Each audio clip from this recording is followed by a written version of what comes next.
안진뱅이가 일어난 일로 인해서 예루살렘이 발칵 뒤집혔습니다. 여태까지 그런 일이 없었기 때문에 사도들로 말미암아 일어난 이 사건이 예루살렘의 이 화제 가장 큰 사건이 되어서 사람들의 입마다 오르내리고 그 소식을 저 위에 사회적인 지도자들이 알게 되고, 그래서 오늘 본문에 나오는 걸 보니까 본문 4장에 나오는 내용을 보니까 대제사장 안나스와 가야바와 요한과 알렉산더와 및 대제사장의 문중이 다 참여해서 사도들을 데려다가 가운데 세우고 물어봅니다. 너희가 무슨 권세와 누구의 이름으로 이 일을 행했느냐? 너희가 그 안진뱅이를 일으킨 게 무슨 권세로 그 일을 했느냐? 누구의 이름으로 그 일을 했느냐? 이게 질문이 말이 되는 것 같은 질문이긴 한데 가만히 생각해 보면 말이 안 돼요. 여러분, 누군가 이 길에서 구걸을 하고 있는데 내 호주머니에 있는 물질을 꺼내서 그 사람에게 줄 때 여러분 누구 허락받고 하나요? 부부가 가면 남편한테 물어볼 수도 있겠죠. 또 아내한테 물어볼 수도 있겠죠. 줄까? 주지 마. 그럴 수도 있고, 그래, 그럴 수도 있고. 근데 그건 권세와 관련이 없어요. 아내에게 권세가 있긴 하죠. 근데 이 사람들이 물어보는 권세와 이 관계가 없어요. 누구의 이름으로 했느냐? 이제 이게 중요한데, 무슨 권세와 누구의 이름으로 이 일을 행했느냐? 4장 7절의 내용인데, 예수의 이름으로 했고 하나님의 권세로 그 일을 했단 말이죠. 그런데 이 권세가 문제예요. 이 권세가 지금 이 공회에 모인 이 사람들, 곧 대제사장 가문의 사람들뿐만 아니고 현재 대제사장, 전에 대제사장, 앞으로 대제사장 다 모였어, 다 모여. 그러니까 이 굉장히 사회적으로 뭐라 그럴까요? 높은 지위에 있는 사람들, 모든 사람들의 존경을 받기도 하고 인정을 받기도 하고, 그래, 저 사람의 입에서 나오는 이야기는 틀림없어, 맞는 이야기야 라고 할 정도로 신뢰도가 있는 사람들, 이 사람들이 그 성전에서 대제사장 직분을 행했으니까 굉장히 신뢰도가 있는 말이란 말이죠. 이 사람들이 와서 물어봅니다. 너희가 무슨 권세와 누구의 이름으로 이 일을 행했느냐? 이렇게 물어봐요. 그런데 예수의 이름으로 한 것은 맞는데 하나님의 권세다 이렇게 말을 하는 것은 그 권세를 보여줄 수가 없단 말이죠. 뭐 공문서가 있어가지고 도장을 꽝 찍어서 갖고 온 것도 아니고 뭔가 보여줄 수 있는, 내밀 수 있는 게 없어요. 예수의 이름으로 한 건 맞아요. 그런데 무슨 권세로 했느냐? 하늘로부터 온 권세냐? 사람으로부터 온 권세냐? 이거 물어봐요. 근데 그 권세를 눈으로 보여줄 수는 없어요. 그래서 베드로가 이야기합니다. 만일 병자에게 행한 착한 일에 대하여 이 사람이 어떻게 구원을 받았느냐고 오늘 우리에게 질문한다면 너희와 모든 이스라엘 백성들은 알라. 너희가 십자가에 못 박고 하나님이 죽은 자 가운데서 살리신 나사렛 예수 그리스도 이름으로 이 사람이 건강하게 되어 너희 앞에 섰느니라. 안진뱅이는 40년을 앉아 있었어요. 한 번도 일어나 본 적이 없어요. 그 사람을 일으켰는데, 이건 사실 굉장히 착한 일이고 좋은 일이잖아요. 그런데 이 좋은 일을 무슨 권세로 했느냐, 누구의 이름으로 했느냐, 이렇게 이 질문을 하는 이유는 다른 거 없어요. 너 왜 그딴 짓을 했냐 이거예요. 안 해도 될 일을 왜 굳이 해서 이 난리를 만드느냐. 그들의 눈에는 40년 동안 앉아있던 사람이 일어난 그 사람의 마음에 얼마나 큰 기쁨이 있었을 것인가에 대한 관심은 하나도 없는 거죠. 예를 들어서 여러분 중에 누군가가 큰 기쁨, 어떤 이 사람에 대한 어떤 큰 기쁨이 생겼는데 그것에는 관심을 아무도 가지지 않는 거예요.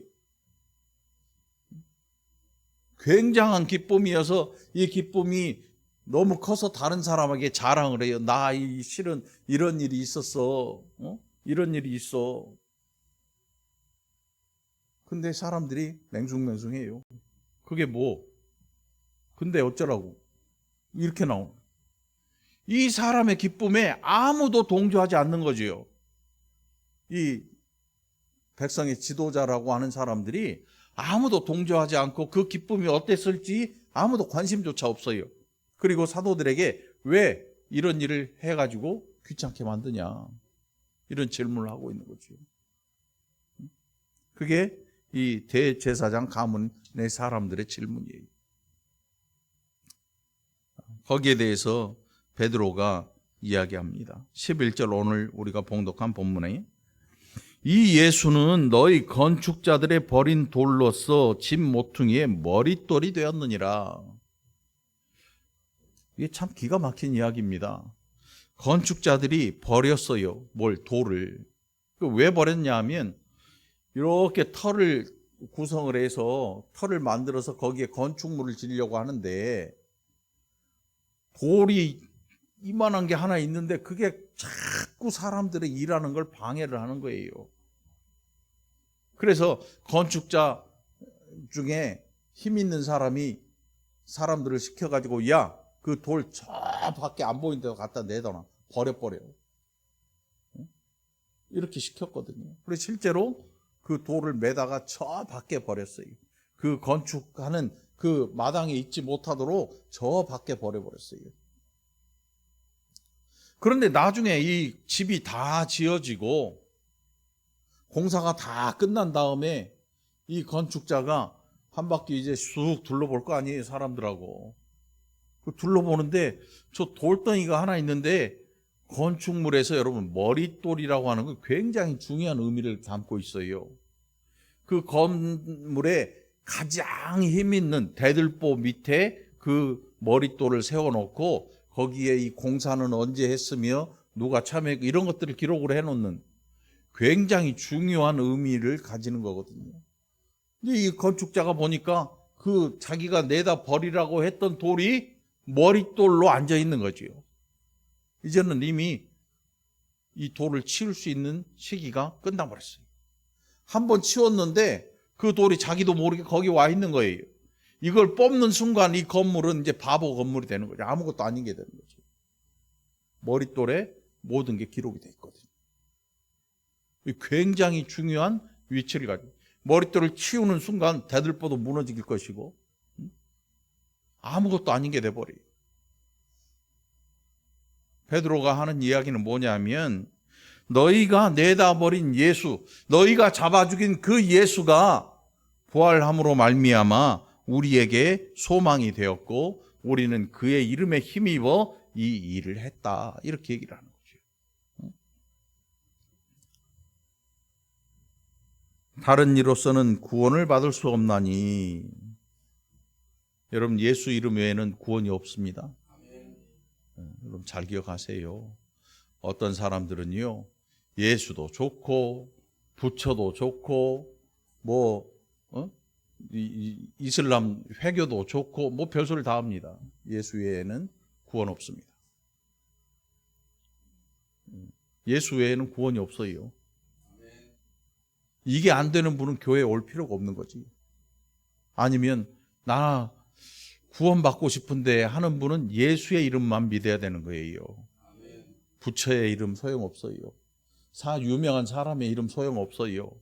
어떤 능력 있는 사람의 이름도 다 소용없어요. 예수 그 이름 외에는 우리에게 구원 얻을 만한 다른 이름을 하나님이 주신 적이 없다. 그렇게 얘기를 해요. 베드로가 바로 그 이야기를 하고 있는 거죠. 나중에 바울도 그 이야기를 해요. 예수만이 우리의 소망이다. 예수만이. 사람들이 돈이 우리를 구원할 거라고 생각을 합니다. 그러나 돈도 우리를 구원하지 못합니다. 돈이 만일 우리를 구원한다면 돈만 있으면 영원히 살 수 있어야 돼요. 그리고 영원히 고통받지 않아야 되거든요. 돈은 우리에게 그런 걸 못 해줍니다. 조금 큰 병원을 가서 큰 돈을 들여서 수술을 하거나 뭘 할 수 있긴 해주지만 그렇다고 해서 우리가 영원히 살아가거나 영원한 행복한 영원한 그 천국의 기쁨을 누리고 살도록 해주지 못해요. 그게 돈의 한계죠. 사람의 한계이고. 자, 베드로가 그렇게 앞에 있는 그 사람들, 곧 대제사장의 가문의 사람들에게 그 이야기를 확고하게 합니다. 다른 이로서는 구원을 얻을 수 없나니 이 민족에게 이 시대에 하나님께서 구원 얻을 만한 다른 이름을 우리에게 주신 적이 없다. 예수만이 우리의 구원이시다라고 선포를 하기에 이르릅니다. 자, 그 사람들이 베드로와 요한을 바라봅니다. 그리고 그들이 너무 당연스럽게 말을 해요. 담대하게 말을 합니다. 뭐 거리끼거나 찔림이 하나도 없습니다. 여러분, 사람이 잘 알지 못하는 것에는 자신감이 좀 사라져요. 또 거짓말을 하고 있으면 말을 잘 못하고 입을 꽉 다물고 인정하지도 않고 부정하지도 않고 그냥 뭐 핏대만 세우고 있지요. 그런데 베드로와 요한이 아주 담대하게 말합니다. 다 알고 있으니까, 그들이 지켜봤으니까. 여러분, 그래서 우리가 가진 믿음이라고 하는 건 말이에요, 어디에서 열심히 공부해서 얻은 게 아니에요. 여러분, 성경 공부해서 믿음이 생깁니까? 천만의 말씀이에요. 믿음은 하나님께서 우리에게 주시는 선물이에요. 믿음은 하나님의 선물입니다. 그러니 이 시간에 예수 그리스도의 이름이 믿어지는 사람은 하나님의 선물을 받은 것입니다.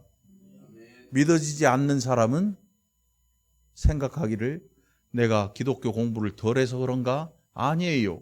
이것은 공부로 이루어진 게 아니고 하나님의 선물이기 때문에 일방적으로 우리에게 주어지는 거예요. 그러니까 예수를 믿는다는 이 일은 사람의 인맥에 거치는 게 아니고 학벌에 관련된 게 아니고 재물에 관련된 게 아니고 하나님으로 말미암아 일방적으로 이루어지는 하나님의 선물이라는 사실이에요.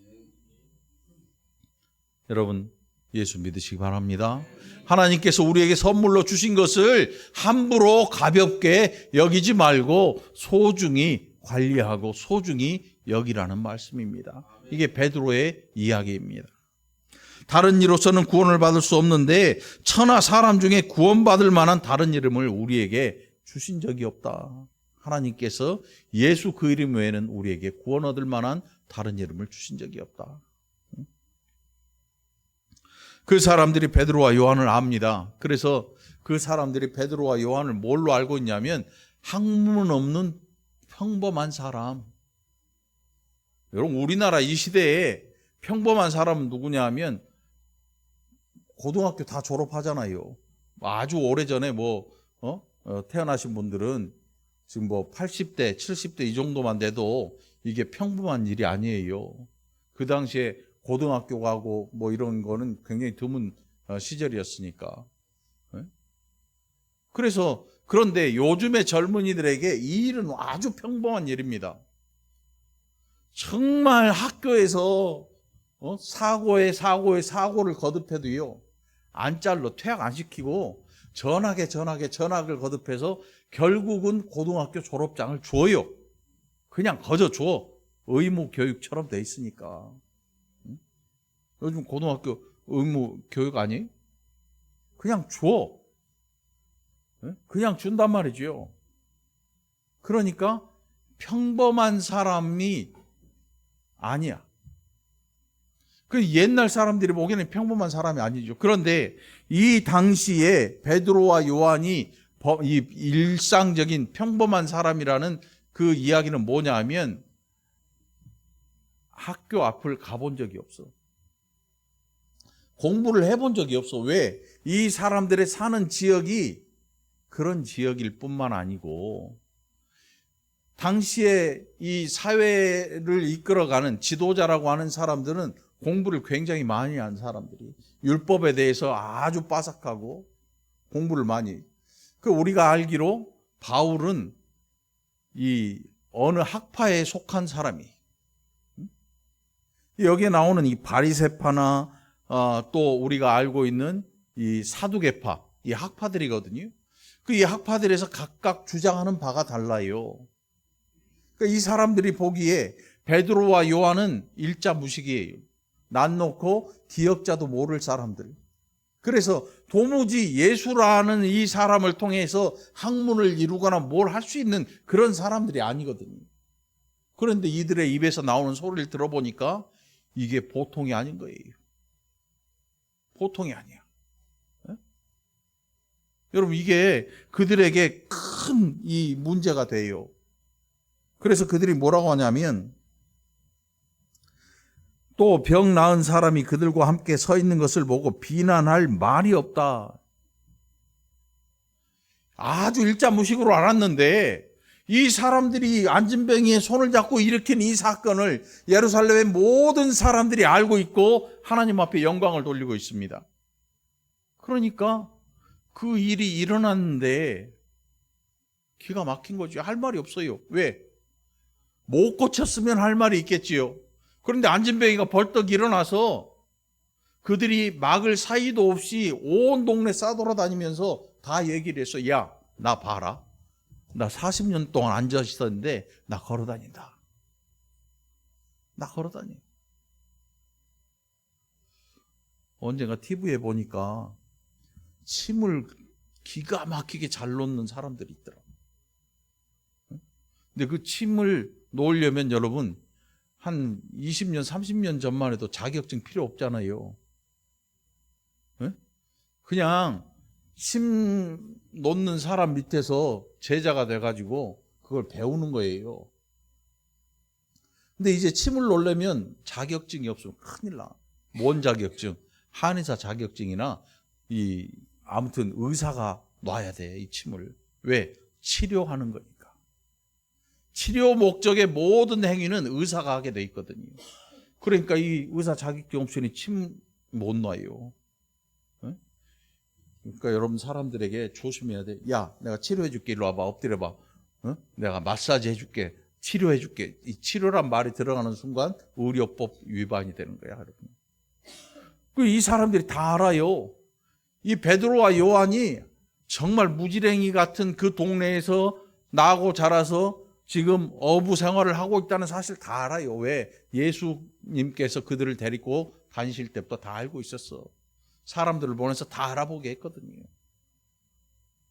그래서 이 베드로와 요한도 알고 있는데 할 말이 없어. 왜? 그들이 손을 잡고 일으킨 안진뱅이가 돌아다니면서 그걸 다 얘기했거든. 그러니까 할 말은 없어. 그래서 하는 말이 뭐냐면, 범인으로 알았다가 이상히 여기며 또 전에 예수와 함께 있던 줄도 알고, 다 알아요, 다. 야, 도무지 쟤네들 학벌도 없지, 뭐도 없지. 그런데 이 대제사장 사람들과 사두개인들, 저 4장 1절에 보면 사두개인이 나오잖아요. 왜 이렇게 사두개인이 두 발 벗고 나서서 베드로와 요한을 못 잡아먹어서 안달인가 하면, 놀랍게도 사두개인들의 그 내용, 그들이 학파를 이루어가는 이 공부하는 내용에는 뭐가 없냐면 부활이 없어요. 부활이 없어. 그래서 예수님을 잡아 죽이는 십자가의 사형을 위해서 이 사람들이 모였는데 누가 모였냐면 부활이 있다 하는 바리새인들하고 부활이 없다 하는 사두개인이 손을 잡은 거예요. 여러분, 그럼 부활이 있어요, 없어요? 네? 사두개인은 부활이 없다 그래요. 바리새인은 부활이 있다 그래요. 그런데 이 둘이 손을 마주 잡았어. 예수를 잡아 죽이는 그 순간에. 그러면 부활이 있어요, 없어요? 반부활이요, 반부활. 절반만 사는 거예요. 사두개인은 부활이 없다 그래요. 그래서 예수님한테 질문하잖아요. 아들이 7 있는데 맨 위에 맏이 형이 결혼해서 죽었어요. 그래서 둘째, 셋째, 넷째, 일곱째까지 갔는데 그럼 나중에 누구의 부인이 되겠습니까? 이 부활이 없다고 하는 사두개인들이 그 질문을 한 거예요. 그래서 예수님 뭐라고 하십니까? 천국은 너희가 오해했구나. 천국은 시집가고 장가가는 게 없어. 부활한 후에는 시집가고 장가가는 그런 게 없어. 너희가 알지 못해서 그런 거야. 이 하늘나라를. 아주 무식한 사람이 누가 됐냐면 그들이 돼버리고 만 거죠. 그 부활이 없다고 하는 사두개인들이 예수 그리스도께서 십자가에 죽으시고 장사한 지 사흘 만에 부활했다는 이 이야기를 전하는 베드로와 요한을 가만둘 리가 없어요. 왜요? 우리가 배우기는 부활이 없다고 배웠는데 이 무식한 사람들이 부활이 있다고 전하는 거예요. 이걸 견디지 못하고 참을 수가 없는 거예요. 우리는 안 그럴 것 같죠, 여러분? 우리는 안 그럴 것 같잖아요. 우리도 그래요. 내가 배우지 않았고 내가 알지 못하는 것을 누군가 이야기하면 아주 화를 내요. 왜? 뭐 어디서 그딴 걸 나한테 보여줘. 그런데 신기하게도 이단들이 또 그런 걸 하긴 해요. 그렇긴 하지만 그런데 사두개인들은 자기들이 잘못 배웠다는 생각을 안 해. 그래서 이 베드로와 요한을 잡고 난리가 난 거예요. 부활이 있는데 없다고 배운 자기 자신들의 탓인데 부활이 있다고 전하는 것이 탓이 돼버리고 만 거지. 이게 인생들의 한계예요.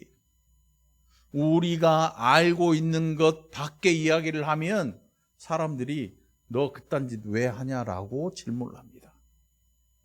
세상이 그래요. 여러분, 우리가 성경을 믿는 거 세상이 인정하나요? 인정 안 해요. 우리가 성경을 믿고 예수를 전하고 예수가 나의 구원이고 예수만이 우리의 구원이라는 이 사실을 우리는 알고 있는데 세상은 알지도 않고 알려고 하지도 않고 그것을 인정하지도 않아요. 그러니 세상에서 예수를 외친다는 것 그 자체가 어쩌면 미친 짓처럼 보일지도 몰라요. 베드로와 요한이 그랬거든요. 유대교의 기반인 그 이스라엘 사회 안에 유대 사회 안에서 베드로와 요한이 그리고 성도들이 오순절 성령 강림 이후에 나가서 예수를 외칩니다. 부활을 외쳐요. 그러면 그 당시에 유대교의 사람들이 그것을 어떻게 받아볼까요? 받아들일까요? 너희가 새 술에 취했구나. 이게 그들의 반응이었어요. 너 술 처먹고 헛소리 하는구나. 이게 그들의 반응이었어요. 그런데 놀랍게도 여러분, 성경에 기록된 거 보니까 그 날에 구원받은 자들의 수가 3,000이나 더 있다 그래요. 듣든지 아니 듣든지 전해야 되는 건 누구냐면 사도들과 오순절 성령 강림에 함께했던 성도들이. 그리고 오늘 이 시대에 듣든지 아니 듣든지 전해야 할 의무를 누가 가졌느냐? 저와 여러분이 가진 거예요. 우리는 복음을 이야기할 때 논리적인 것을 가지고 사람들을 굴복시켜야 된다고 생각해요. 이게 우리의 한계죠. 그런데 복음이 논리적이냐? 그렇지 않아요. 그래서 어떤 사람들은 아주 논리적인 성경 구절을 다 뽑아가지고 이것을 얘기를 합니다. 그러면 세상이 아멘 하고 믿을까요? 그랬으면 이 나라는 다 복음화됐겠죠. 그렇게 안 돼요. 성경 전체를 들고 와도 안 되는데 성경 몇 구절 뽑는다고 그들이 믿습니까? 안 믿어요. 그런데 놀랍게도 오늘 이 본문 바로 이 우리가 봉독한 본문에 보면 5,000명이나 되는 사람들이 또 돌아와요. 이 사건을 보고 5,000명이나 되는 사람들이 또 예수를 믿는다고 돌아옵니다. 이 기가 막힐 일이죠. 그러니 복음은 논리적인 게 아닌 거죠. 우리의 믿음을 어떻게 논리적으로 설명할 수 있습니까? 신학을 공부하면 그거를 이렇게 보여주는 지표가 되기는 하지만 그렇다고 해서 내가 믿는 이 신앙을 논리적으로 다 3단 논법이나 뭐 이런 걸 가지고 설명할 길이 없어요. 베드로가 안진병에 손을 잡고 예수의 이름으로 내가 금과 은은 없거니와 있는 것으로 내게 주노니 나사렛 예수의 이름으로 명하노니 일어나 걸으라. 이걸 어떻게 논리적으로 설명합니까? 그랬더니 이 사람이 일어나 걸어버렸어요. 그리고 서서 걷고 뛰고 찬송하며 사람들에게 두루 돌아다니면서 자기의 기쁨을 전합니다. 나 평생 앉아 있었는데 저 사람들이 내 손을 잡고 나사렛 예수의 이름으로 명하고 그래서 나 벌떡벌떡 뛰고 지금 이렇게 자유로운 자가 되었다. 설명할 길이 없는. 여러분 예수님 믿고 구원 받으셨습니까? 뭘로 설명할 겁니까? 누가 믿어줍니까? 아무도 안 믿어줍니다. 그러나 그것은 우리의 믿음의 내용인 것입니다. 이거는 부끄러워하지 말아야 할 내용인 것입니다. 예수 믿는 게 부끄러운 사람들이 있습니다. 그래서 어디 가서도 예수 믿는 사실을 절대 말 못합니다. 왜요? 부끄럽거든. 넌 하필 믿어도 그런 걸 믿냐 소리 들을까 봐 예수 믿는다는 사실을 아주 비밀스럽게 지키고 다닙니다. 예수 믿는다는 사실을 주변의 친구도 모를 정도로 비밀로. 그런데 예수 믿는 일은 비밀로 지킬 수가 없습니다. 우리 안에 있는 이 믿음은 감추어서 되는 게 아닙니다. 안에 들어있기 때문에 밖으로 튀어나오는 것입니다. 여러분 예수가 우리의 삶에서 우리의 밖으로 나오게 되기를 간절히 축원합니다. 이것은 누가 막아서 되는 일도 아닙니다. 막아진다고 막는다고 막아지는 일도 아닙니다.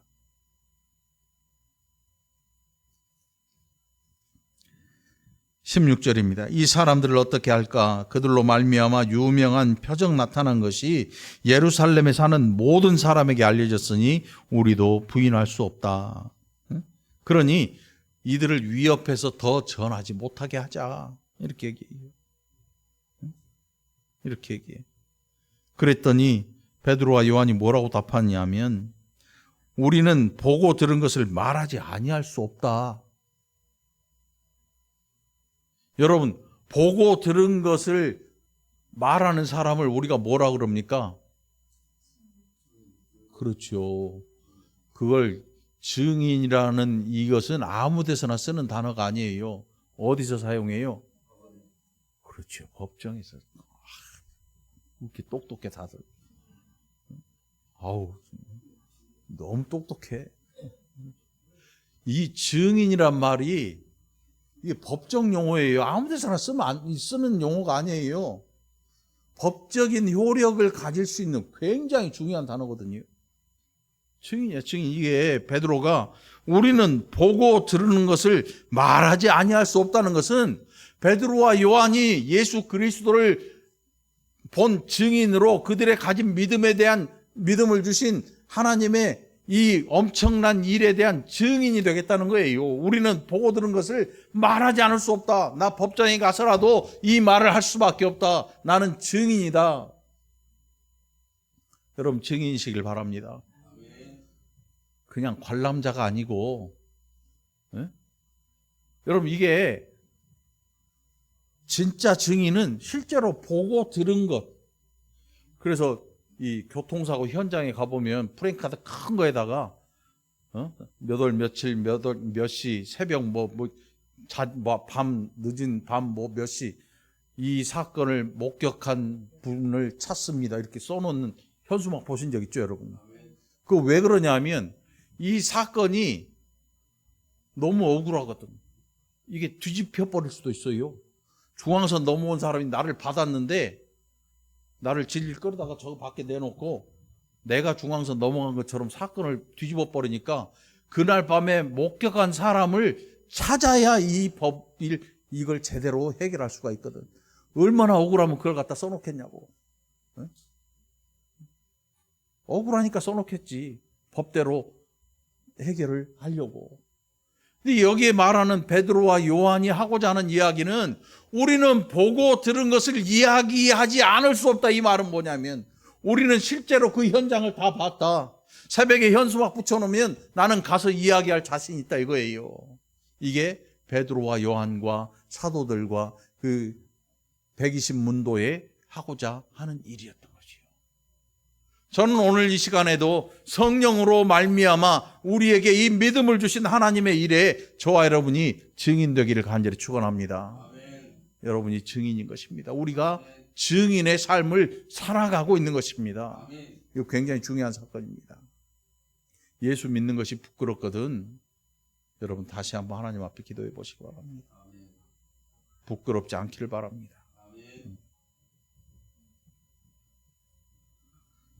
관리들이 백성들 때문에 그들을 어떻게 처벌할지 방법을 찾지 못하고 다시 위협하여 놓아주었으니 이는 모든 사람이 그 된 일을 보고 하나님께 영광을 돌림이라. 사람들이 다 알게 됐어요. 다 알게. 유대교의 사람들이. 그런데 참 신기하지요. 사실인데 안 믿는 사람도 숱하게 많은 거예요, 여러분. 우리가 3,000명, 5,000명 된 사람들이 예수에게로 돌아왔다고 하니까 와 대단한데? 이렇게 생각하잖아요. 근데 그 당시에 인구가 몇십만, 몇백만 되는 인구 중에서 3,000명, 5,000명이 돌아왔어요. 많아요? 적어요? 많아요? 서울 시민 중에 한 3,000명 돌아왔다니까. 1,000만 명 중에. 안 많잖아. 작잖아. 안 믿는 유대인들이 더 많아요. 우리 장로님 지금 우리 교회가 3,000명 넘었으면 좋은 거지. 그 얘기예요, 그 얘기. 우리도 그걸 보면 야 교회가 3,000명, 5,000명 되면 참 좋을 것 같아. 피곤해. 왜 이래? 3,000명, 5,000명? 어우 생각만 해도 손 막혀. 얼마나 힘든데 그 목사님들 때 옆에 봐서 하는데 화장실 갈 시간도 없어. 이 집 갔다가 나오는 순간 목사님 누가 소천하셨대요. 장례식까지. 장례 직전에. 끝나자마자 저 장례식 다 갔다 딱 내려왔는데 저 위에 돌아가셨대요. 또 가. 미쳐버려. 오래들 사시기 바래요. 아프지 말고 오래 사세요. 저를 먼저 보내든지. 아니 제가 오래 살다가 갈 테니까 여러분 저보다 더 오래 사시라고. 그래서 제가 이 왔다 갔다 막 힘 안 들게 그렇게. 저번에 봤잖아요. 우리 어머니 소천하시고 일주일 있다가 정인규 장로님 소천하시니까 얼마나 힘들어. 일주일 있다가 장례식 또 했다니까. 그 보통 힘들어. 그런데 3,000명, 5,000명 돼봐. 미쳐버리지. 응? 지금 딱 좋아. 응? 딱 좋아. 우리 집사람 안 좋을지 몰라도 지금 딱 좋아 나는. 얼마나 좋아. 응? 11조들은 해 그래도.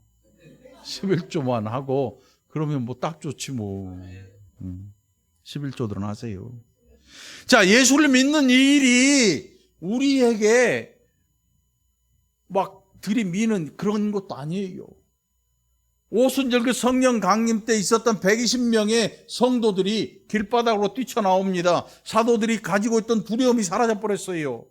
그 두려움이 뭐였냐 하면 예수 믿는 일로 박해받아서 죽을까 봐. 그런데 베드로, 야고보, 요한 또 이 다른 모든 사도들과 그 당시의 성도들 보니까 이 두려움이 사라져 버렸어요.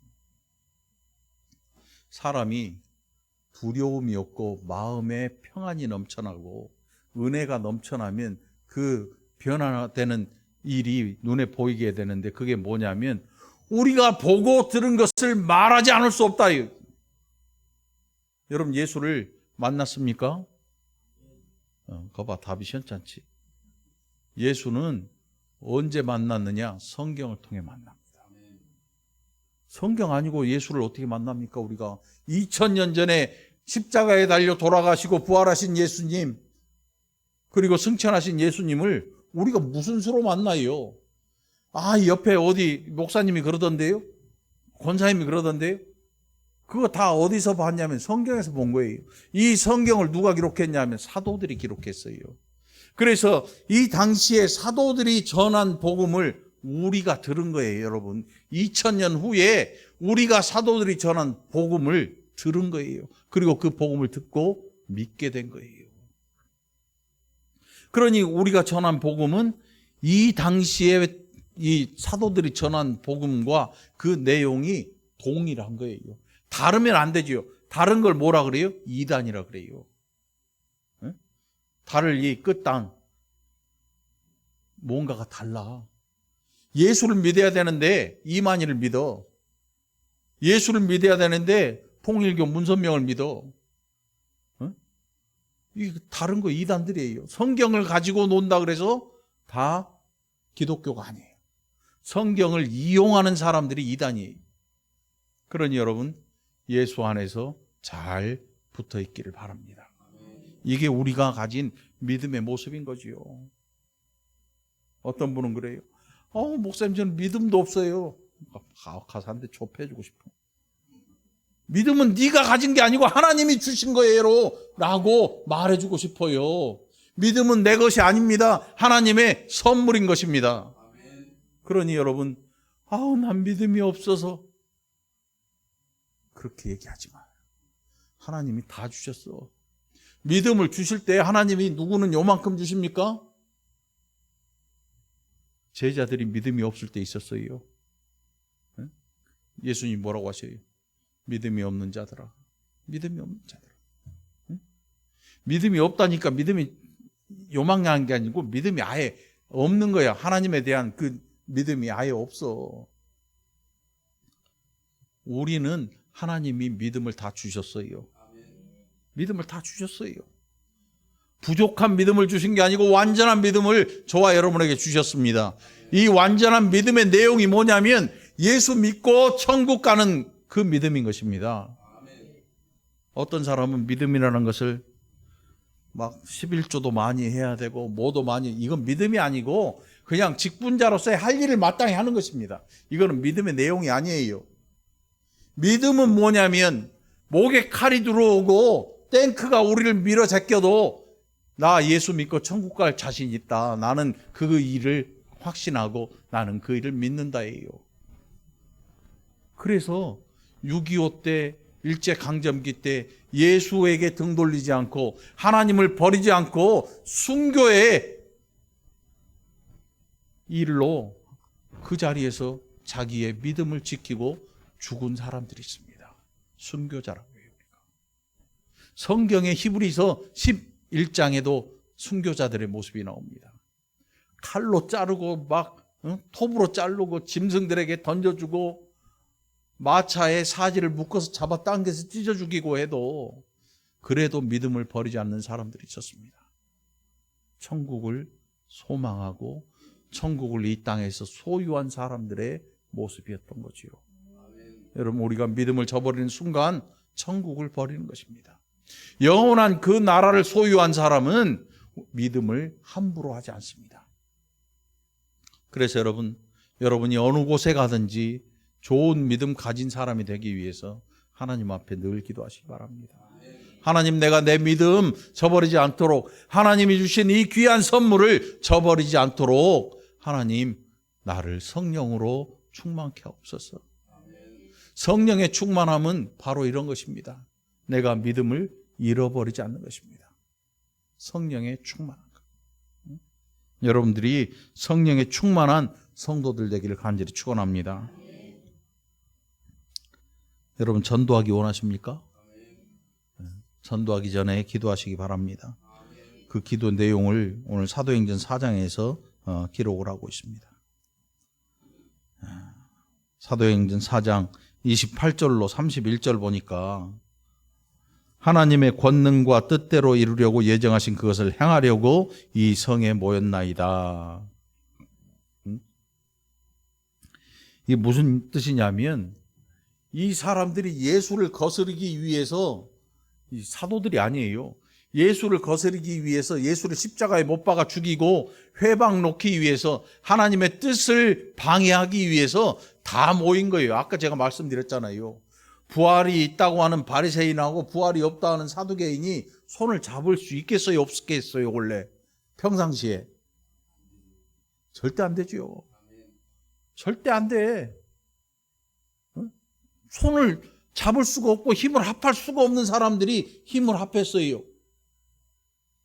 유대인의 대제사장의 무리들과 서기관들, 이 사람들은 율법에 아주 빠삭한 사람들이에요. 그 율법에 빠삭하다는 건 뭐냐면 이방인에 대해 사람같이 안 보는 사람들이에요. 이방인을 사람처럼 안 봐요. 그래서 나중에 이 베드로와 바울이 복음을 전할 때 베드로가 말이에요. 이방인이 옆에 오니까 같이 밥 안 먹으려고 슬그머니 일어나서 율법 때문에 슬그머니 일어나 다른 데로 자리를 비켜요. 그걸 보고 바울이 뭐라 그래요? 응? 아직도 율법주의자냐 너? 응? 혼을 내긴 하거든요. 그 생각을 해보세요. 대제사장, 응? 이 사람들이, 이 가문의 사람들이 이방인들을 마주해서 그들과 타협하고 협상을 해? 천만의 말씀이에요. 사람 취급 안 하고 옆에 앉지도 않고 밥도 같이 안 먹는데 이 사람들이 총독 관저에 찾아가고 예수를 잡아 죽일 목적을 가지고 그들이 사형시킬 수 없으니까 사형을 위해서 이 이방인인 이 사람을 충동질을 해요. 로마법으로 죽여달라.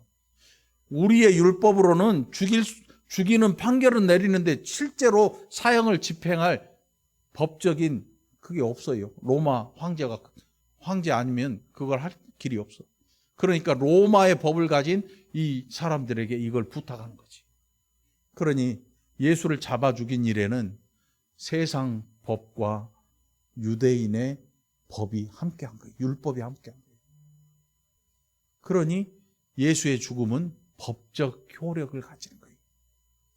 그래서 예수 그리스도께서 죽으신 이 사건은 뭐 자연적으로 그냥 이상한 사람들이 모여서 대충 한 게 아니고 법적인 효력을 가지는 거예요. 법적 효력을 가지는 거예요. 유대인의 율법에 의해서 죽임을 당한 거예요. 그리고 로마법에 의해서 죽임을 당한 거예요. 법적인 효력을 지지. 이 법적 효력이 없으면 예수의 죽음은 아무것도 아닌 거죠.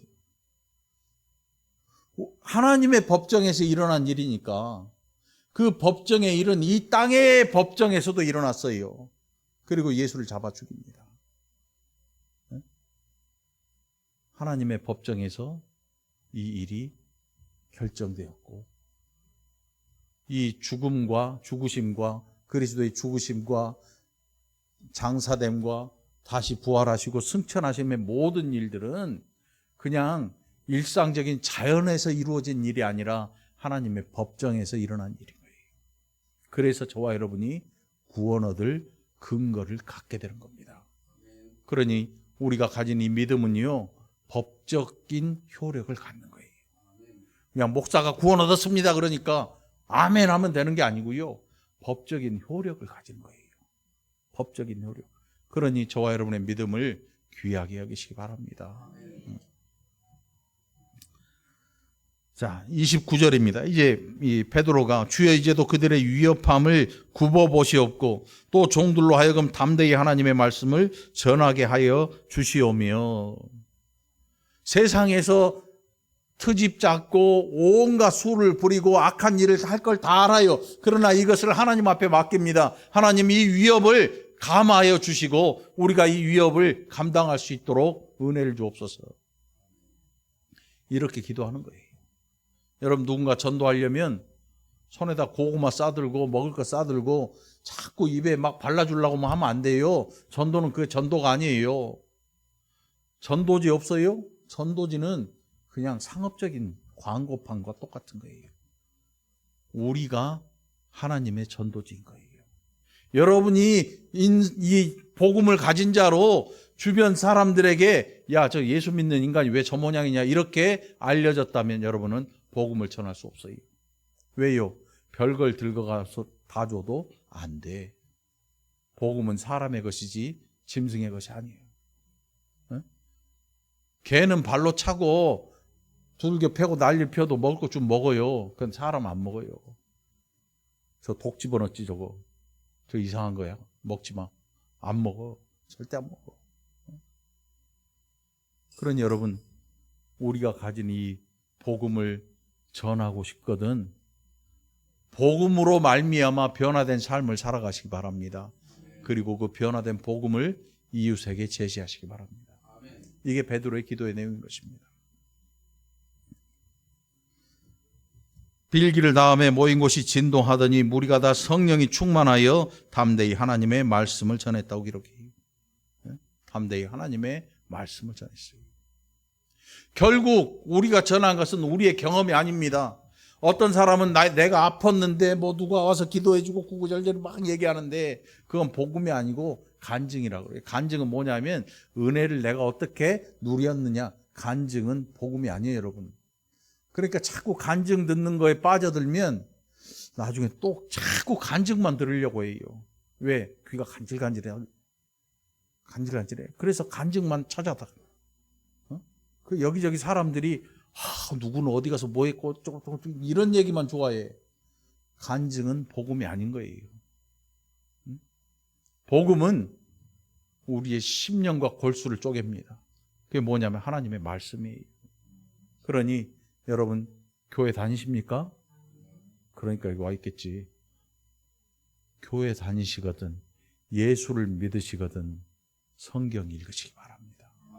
성경이야말로 우리를 우리답게 만들어주고 복음을 복음되게 만들어주고 하나님의 은혜를 은혜로 알게 해주는 책인 것입니다. 그러니 여러분 성경을 멀리하고 신앙생활 하려고 시도 자체를 하면 안 돼요. 성경을 읽으시기 바랍니다. 오늘 본문을 통해서 우리가 함께 하나님의 은혜를 살펴봤습니다. 예수 그 이름 외에 우리에게 주어진 이름이 없습니다. 예수 잘 믿고 저 천국을 소유하고 살아가는 저와 여러분이 되기를 간절히 축원합니다. 기도합시다. 하나님 아버지 감사합니다. 우리가 얼마나 때로는 어리석은지 또 때로 얼마나 미련한지 하나님 우리를 불쌍히 여기시고 이제 베드로와 요한이 전했던 그 복음 우리의 심령에 있음을 감사케 하시고 또 이 믿음을 인하여서 하나님이 우리에게 완전한 믿음 주신 것 또한 더더욱 감사케 인도하여 주옵소서. 이 복음 전하는 일을 두렵거나 부끄러워하지 않게 하시고 예수 믿는 이 일을 자랑스럽게 여기게 하시고 부끄러워하지 않도록 믿음 더하여 주옵소서. 이 시간도 성령으로 우리 모두를 충만케 하옵소서. 감사드렸고 예수님 이름으로 간절히 기도합나이다. 아멘.